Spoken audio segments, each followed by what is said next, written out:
Le 14 juillet est l'une des dates les plus importantes de la Révolution française, et sous la Troisième République, il est décidé que le 14 juillet serait la date de la fête nationale. La question que nous allons nous poser est: que commémorons-nous chaque 14 juillet?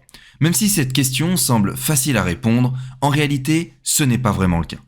En effet, le 14 juillet est assimilé à la prise de la Bastille, qui a eu lieu, pour rappel, le 14 juillet 1789.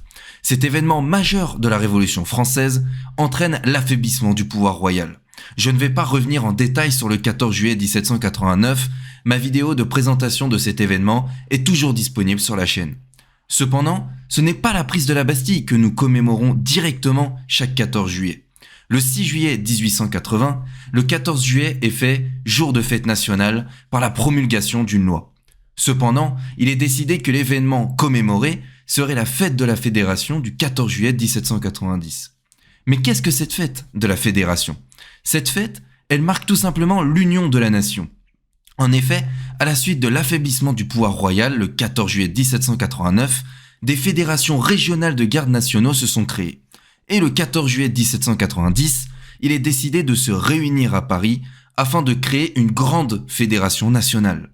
C'est donc cette union que nous commémorons chaque année. De plus, cette fête n'a pas été placée le 14 juillet par hasard. Elle commémore également le premier anniversaire de la prise de la Bastille.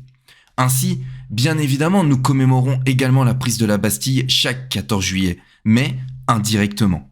Je voudrais finir sur une citation de Victor Hugo prononcée devant l'Assemblée nationale le 5 juillet 1880. La chute de la Bastille, c'est la chute de toutes les Bastilles. Le 14 juillet marque la fin de tous les esclavages, c'est la fête de toutes les nations.